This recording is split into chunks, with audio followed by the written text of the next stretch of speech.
Oke, baik. Teman-teman sekalian yang saya hormati, pada video kali ini saya akan menjelaskan olah data statistik, ya, olah data statistik melalui software, ya, melalui alat analisis SPSS 16. Mengapa SPSS 16? Karena memang versi inilah yang paling ringan, ya, yang paling ringan, tidak memberatkan laptop kita dengan output yang sama, ya, dengan SPSS versi di atasnya. Jadi teman-teman yang belum mendownload atau menginstall SPSS 16, silakan diinstal dulu, ya. Linknya bisa dicari di internet banyak. Kemudian setelah itu ya bisa kita sama-sama belajar untuk olah data statistik menggunakan SPSS 16 yang mengacu pada penelitian ini, ya, yang mengacu kepada penelitian dari dua variabel ini, ya. Jadi variabel antara variabel electronic money pada financial literacy. Ya, ini publikasi saya. Is there any impact of electronic money to increase knowledge of financial literacy? Apakah ada dampak? Oke. E-money untuk meningkatkan pengetahuan literasi keuangan.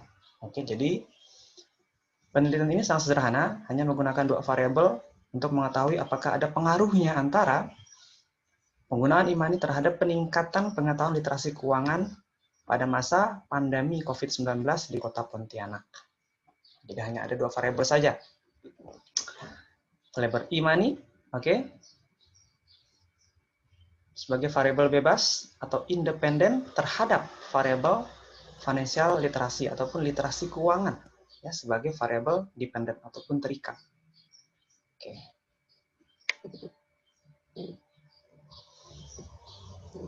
Olah data statistik yang terpenting adalah pertama, uji instrumen kuesioner. Oke.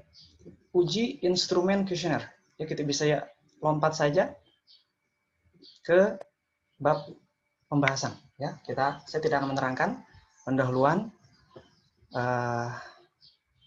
penelitian sebelumnya, metode, karena memang concern dari video ini adalah untuk menjelaskan bagaimana caranya kita bisa melakukan olah data statistik menggunakan software SPSS versi 16. Nah, jadi, untuk kita bisa mengolah data statistik, tentu kita harus memiliki datanya dulu.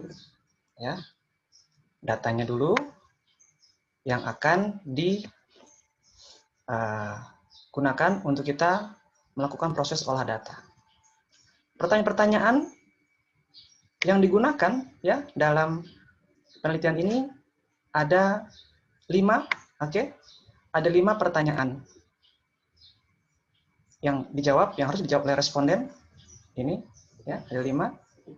Ini untuk mengukur pengetahuan dasar seputar e-money dan literasi keuangan dari responden. Selanjutnya dalam bentuk pernyataan, ya. Ada 10 butir pernyataan untuk variabel electronic money, pun juga ada 10 butir pertanyaan, ya, untuk variabel literasi keuangan ataupun financial literasi. Dan ini kumpulan pernyataan-pernyataan yang telah saya translate ke bahasa Inggris dari yang sebelumnya. Ketika saya sebar menggunakan Google Form, itu menggunakan bahasa Indonesia. Salah satunya, ya. Kita baca dulu di sini variabel butir pertama dari variabel e-money X1, ya, saya tulis X1. I use electronic money to buy company share. Saya menggunakan uang elektronik untuk membeli saham perusahaan, ya. 1 itu never, 2 sometimes, 3 doubtful, tidak pernah, oke, jarang, sometimes, doubtful, ragu-ragu, often, sering, very often, sangat sering. Ya. Jadi dari pernyataan ini mana yang memang kita berada pada posisi itu? Apakah ketika kita beraktivitas sebelum-sebelumnya kita pernah menggunakan e-money untuk membeli saham? Oke, jika kita mengatakan pernah, maka kita pilih jawabannya. pernah tersebut? Frekuensinya apakah sering atau sangat sering? Atau kadang-kadang aja? Sometimes? Nah, ya. Atau ragu-ragu? Nah, ya, jadi teman-teman pilih dari skala lingkat 1 sampai 5. Nah, di sini contoh ya, untuk pertanyaan butir pertama, untuk e-money, ya untuk mengukur e-money, itu ternyata didominasi oleh responden yang menjawab nomor 1. 105 orang. Nah, ya. 105 orang. Nomor yang sering 9 orang, yang sangat sering 9 orang, yang sering atau often 4 orang. Jadi seperti ini ya, cara menyusun draft pertanyaan. Kemudian nanti kita buat di Google Form pertanyaannya, ya, pertanyaan-pertanyaan seperti ini, ya, untuk mengukur pengetahuan responden dan dalam bentuk pernyataan, untuk mengukur respon responden terhadap pernyataan tersebut. Ya, apakah mereka sangat sering melakukannya atau sering, ya, dan seterusnya, ya, dan seterusnya. Sama halnya juga untuk variabel financial literacy, ada 10 butir pernyataan, ya, diwakili oleh Y1 hingga Y10. I feel that having a saving account is important. Saya merasa memiliki tabungan itu sangat penting. Oke, saya merasa bahwa ketika saya memiliki rekening tabungan itu adalah hal yang penting. Jawab skala yang 1 sampai 5. Dan seterusnya. I buy insurance for every business activity. Nah, jadi kemudian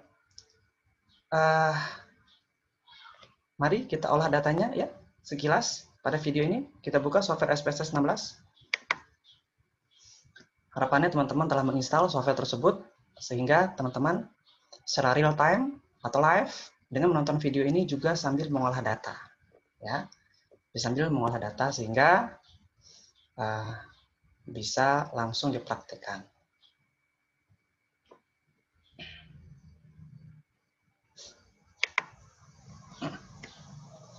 Ya, silakan teman-teman. Jika belum, maka install dulu software SPSS 16 sehingga kita sama-sama bisa melakukan olah data. Ya. Sehingga kita sama-sama bisa melakukan olah data. Dari data olahan berdasarkan tanggapan responden ya, terhadap 20 butir pernyataan yang telah kita kirimkan melalui aplikasi Google Form ataupun di print ya, kuesionernya kemudian dibagikan. Bisa juga boleh di print, boleh menggunakan Google Form yang linknya dikirimkan lewat aplikasi ya, bisa aplikasi WhatsApp, Telegram, bisa sebar di sosial media ya. Boleh berbagai macam cara bisa teman-teman pilih ya untuk melakukan proses olah data. Software SPSS 16 ini cukup besar ya, filenya sekitar 168 MB ya. Sehingga teman-teman butuh akses internet yang cukup untuk bisa membuka file ini.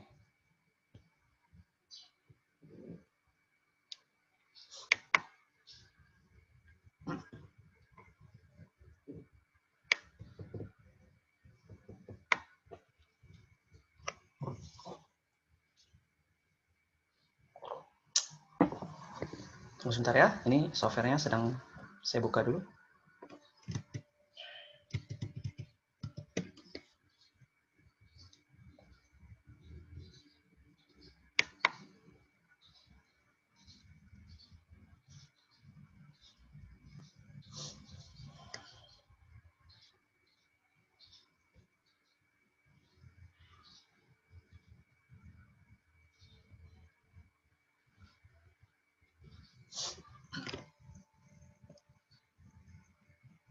Oke, terbuka juga akhirnya ya.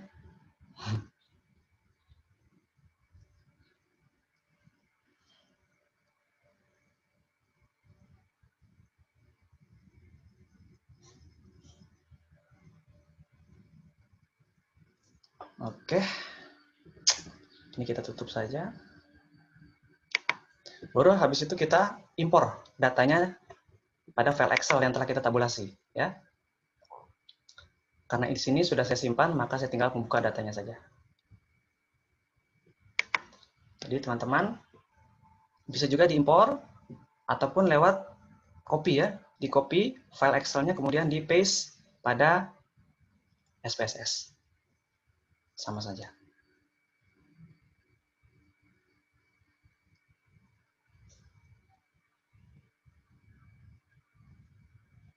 Nah, ini ya. Ini telah tampil X1 ini tadi, X2 sampai X10 adalah butir pernyataan untuk mengukur uang elektronik, ya. Kemudian Y1 hingga Y10 adalah butir pernyataan untuk mengukur literasi keuangan. Ini res 1 sama habis res, ini saya hapus dulu ya.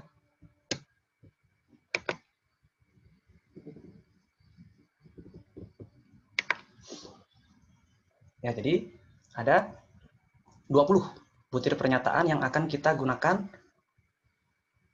ya untuk menguji pengaruh uang elektronik terhadap literasi keuangan.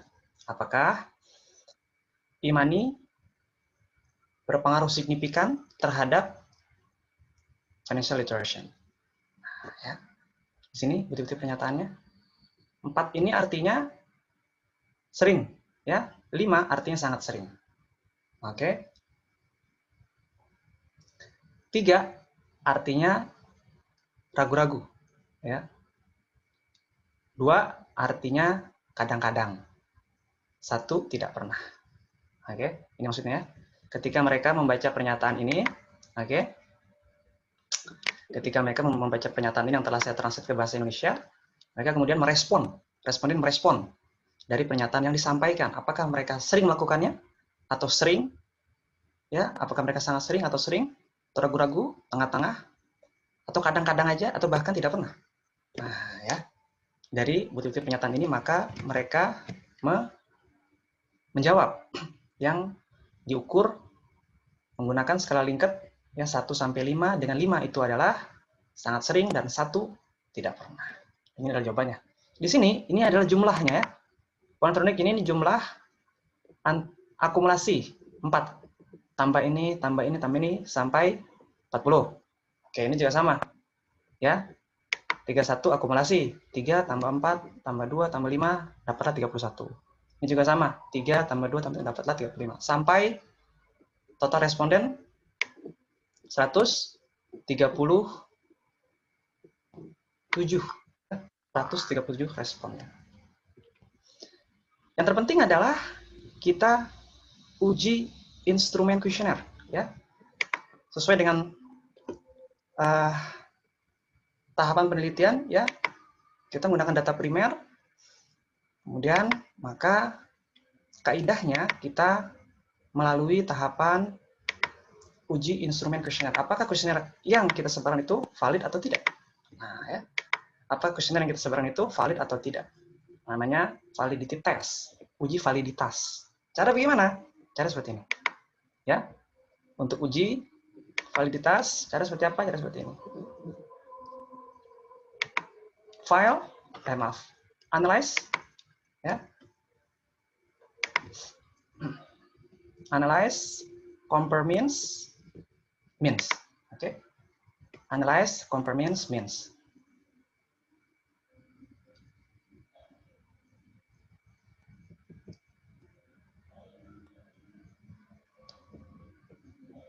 Oh, maaf.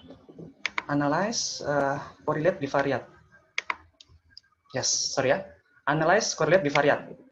X1 sampai X10 dan jumlahnya dimasukkan semua. Oke.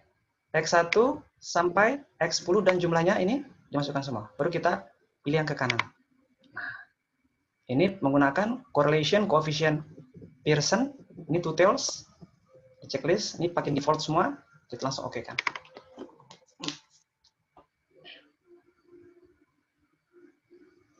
Nah, di sini kelihatan hasilnya, ya. Hasil validitas 10 butir pernyataan. Ya. Hasil validitas 10 butir pernyataan. Nah, kelihatan, Oke.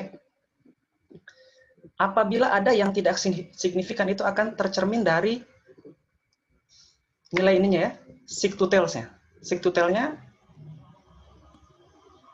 lebih dari 5% ataupun 0,05 kalau kita menggunakan taraf signifikansi 5%. Jika ini lebih dari 0,05 maka ini dianggap tidak valid dan butir pernyataan question ini harus dihapus. Ya. Butir pernyataan question ini harus dihapus. Kenapa? Karena itu tidak valid. Di sini syukur seluruhnya dinyatakan valid. Ya, seluruh kuesioner yang saya kirimkan itu dinyatakan valid. Kelihatan dari sini ya, semuanya kurang dari 1%. Ya, signifikansi kurang dari 1%, sehingga seluruh kuesioner dinyatakan valid. Di sini dirangkum, ya tidak semuanya. Di sini, ya, lihat dari sininya, dinyatakan valid. Baik untuk yang X1 pula, ya, dan juga untuk yang Y1. Semuanya dinyatakan valid. Nah, ya.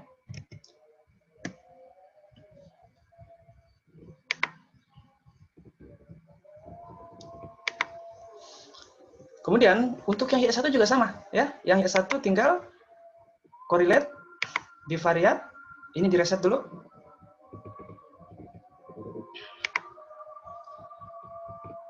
Lalu Y1 sampai Y10. Oke. Plus jumlahnya. Masukkan semua. Kita ke kanan kan? Kemudian kita okekan juga. Oke. Di sini olah datanya.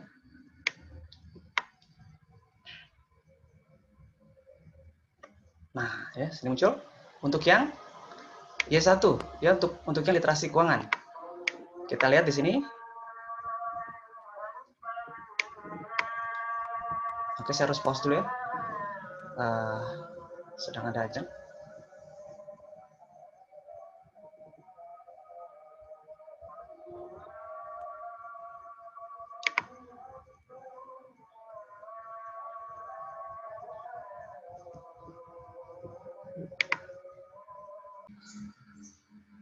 Oke, Bapak Ibu sekalian, kita lanjutkan lagi.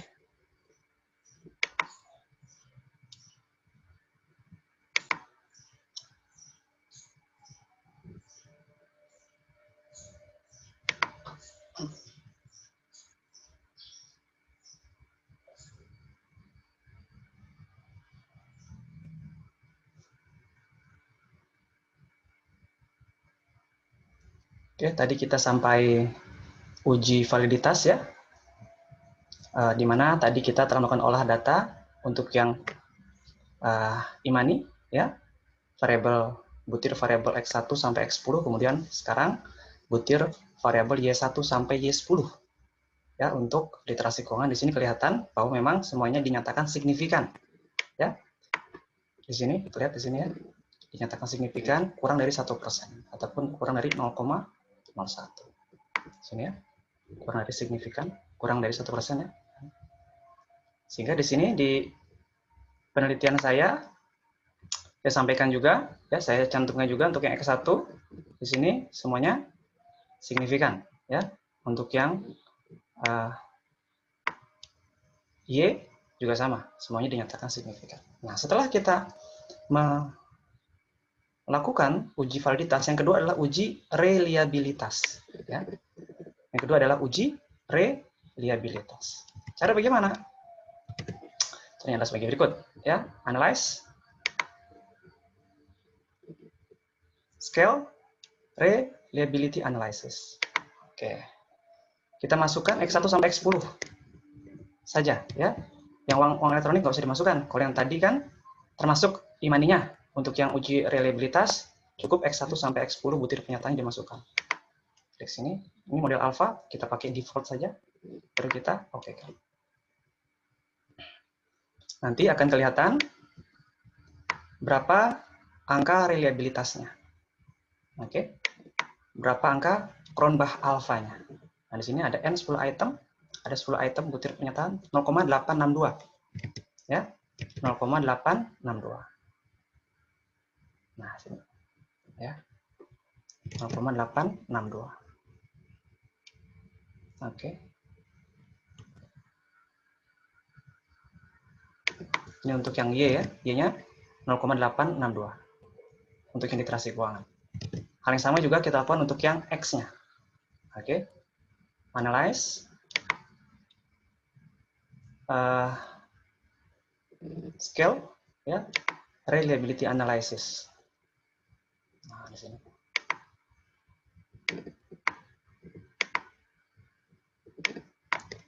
Y1. Nah, kita coba yang Y-nya ya. Tadi sudah yang X.